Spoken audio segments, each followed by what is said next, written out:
Почитувани, Никола Младенов не бил убиен. Тогашните органи на истрагата не прикривале никого. Напротив, професионално ја завршиле работата и утврдиле фактичката состојба. Зоран Заев е ликот кој бесрамно лажел и се обидел политички да профитира од трагичната несреќа. Нечовечно и некрофилски ги манипулираше семејството, пријателите и јавноста, изјавувајќи дека станува збор за убиство и ветуваше дека тој ќе открил вистината. 3 години подоцна, вистината ја откри сопругата на Младенов. Таа потврди дека Зоран Заев е човек без образ, кој лаже и се обидува да профитира од туги трагедии.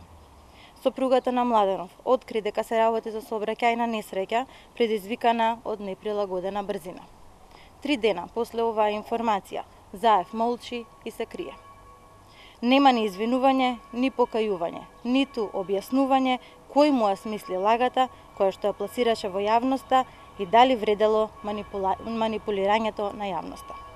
Молкот од страна на колегите на Младенов и новинарските здруженија јасно покажува дека веќе никој не му верува на Заев и не очекува ништо од таков карактер.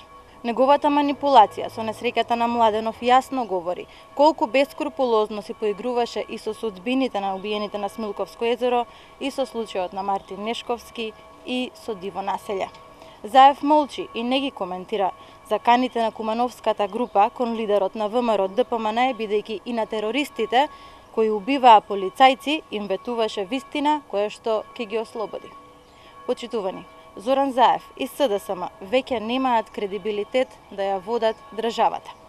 Со секој изминат ден се открива нова бесрамна лага. Луѓе како Заев, доколку имаат барем малку совест, сами би се повлекле. За жал, Зоран Заев нема образ. Заев и неговата сенка Пендаровски мора да бидат поразени за да се врати честитоста во Македонија. Ви благодарам.